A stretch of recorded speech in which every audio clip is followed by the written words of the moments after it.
এদিকে কক্সবাজার সমুদ্র সৈকতের বালিয়াড়িতে উচ্ছেদকৃত শত শত দোকান আবারও স্থায়ীভাবে গড়ে উঠেছে। অভিযোগ রয়েছে, জেলা প্রশাসনের পর্যটন সেলে একটি প্রভাবশালী সিন্ডিকেট উচ্ছেদ হওয়া ব্যবসায়ীদের পুরনো কার্ড নবায়ন ও নতুন কার্ড ইস্যুর নামে হাতিয়ে নিচ্ছে কোটি কোটি টাকা।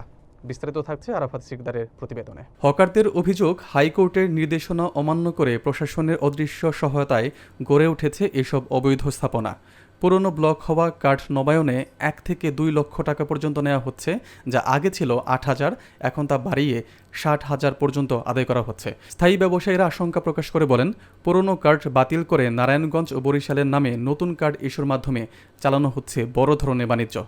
এতে সৈকতের প্রায় 20,000 পরিবার বেকার হওয়ার ঝুঁকিতে পড়েছে। এ বিষয়ে পরিবেশ অধিদপ্তরের চট্টগ্রাম বিভাগের দায়িত্বপ্রাপ্ত কর্মকর্তা রুবা পারভিন জানান, অবৈধ স্থাপনা গড়ে উঠলে প্রয়োজনীয় ব্যবস্থা নেওয়া হবে। জেলা প্রশাসক মোহাম্মদ সালাউদ্দিন বলেন, অর্থের বিনিময়ে ব্যবসার অনুমতির অভিযোগ সত্য হলে তদন্ত সাপেক্ষে ব্যবস্থা নেওয়া হবে।